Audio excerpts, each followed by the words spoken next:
जो उनका amniotic fluid है। पहले तो हम समझेंगे कि एमनियोटिक फ्लूइड क्या होता है। एमनियोटिक फ्लूइड वो होता है जिसमें जो गर्भ में पल रहे बच्चे की पूरी तरीके से रक्षा करता है और बच्चे के जो पानी की थैली होती है उसके अंदर का जो लिक्विड होता है, तरल द्रव्य होता है, उसको एमनियोटिक फ्लूइड कहते हैं। वो सही मात्रा में होना चाहिए, वो ज़्यादा भी अच्छा नहीं होता और कम उसकी मात्रा भी अच्छी नहीं होती है। तो एमनियोटिक फ्लूइड जो होता है वो 5 से 25 सेंटीमीटर के बीच में होना चाहिए। अगर वो इससे ज़्यादा है या इससे कम है तो होने वाले बच्चे के लिए बड़ी मुश्किल और परेशानी की समस्या पैदा कर सकता है। अब ये बात करते हैं कि जो एमनियोटिक फ्लूइड होता है वो ज़रूरी क्यों होता है। एमनियोटिक फ्लूइड जो होता है वो ज़रूरी इसलिए होता है क्योंकि वो बच्चे को अंदर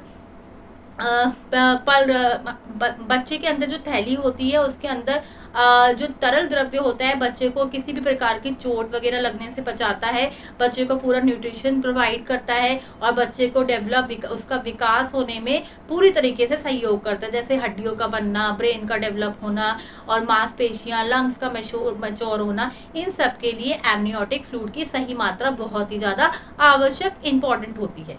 अब जो एक बहुत ही ज़्यादा जो एक चिंता का विषय बन जाता है कि जब महिलाओं में जब वो अल्ट्रासाउंड कराती हैं तभी पता चलता है कि एमनियोटिक फ्लूइड जो है वो कितना है, अगर ज़्यादा है या कम है, और अगर कम है तो उसको आप किस प्रकार से ठीक कर सकते हैं। तो महिलाएं बहुत परेशान हो जाती है जब अल्ट्रासाउंड में पता चलता है कि एमनियोटिक फ्लूइड बहुत लेस है और वो 5 सेंटीमीटर से भी कम है। तो 5 सेंटीमीटर से कम होने की वजह से जो बच्चा होता है वो उसमें उसका सही तरीके से विकास नहीं हो पाता है और प्री मैच्योर डिलीवरी की भी बहुत ज़्यादा आशंका होती है, या ऐसे कोई भी बीमारी जो बच्चे को नहीं लगनी चाहिए उसका होने के भी चांसेस बढ़ जाते हैं अगर एमनियोटिक फ्लूइड की मात्रा कम या ज़्यादा होती है। तो आप एमनियोटिक फ्लूइड को अपनी किस प्रकार से उसको बढ़ा सकते हैं। देखिए, जो एमनियोटिक फ्लूइड है, फ्लूइड मतलब वो तरल से ही बना हुआ है। जितना आप वाटर इनटेक लेते हैं, जितना आप अपने डाइट में लिक्विड लेते हैं, जैसे आप कोकोनट वाटर लीजिए, उससे बहुत ही जल्दी पानी की मात्रा पूरी होती है। छाछ लीजिए, लस्सी पीजिए, जूस पीजिए। अगर आप डायबिटीज़ के पेशेंट नहीं हैं तो आप जूस भी पी सकते हैं।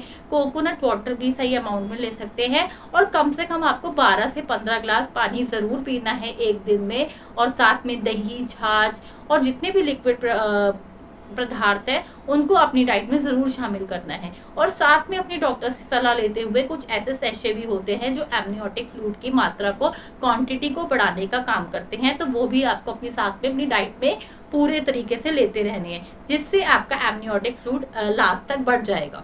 कई बार क्या होता है कि जो एमनियोटिक फ्लूइड होता है वो लास्ट के कुछ महीनों में धीरे धीरे उसकी मात्रा कम होने लगती है, क्योंकि बच्चे का विकास होने लगता है, बच्चे का आकार बढ़ने लगता है, जिसकी वजह से वो धीरे धीरे कम होने लगता है। इसीलिए आखिरी के महीने में आपको ज़्यादा से ज़्यादा पानी का इंटेक करना है, लिक्विड इंटेक अपनी डाइट में पूरी तरीके से रखना है, तो आपका जो एमनियोटिक फ्लूइड है वो नहीं कम होगा।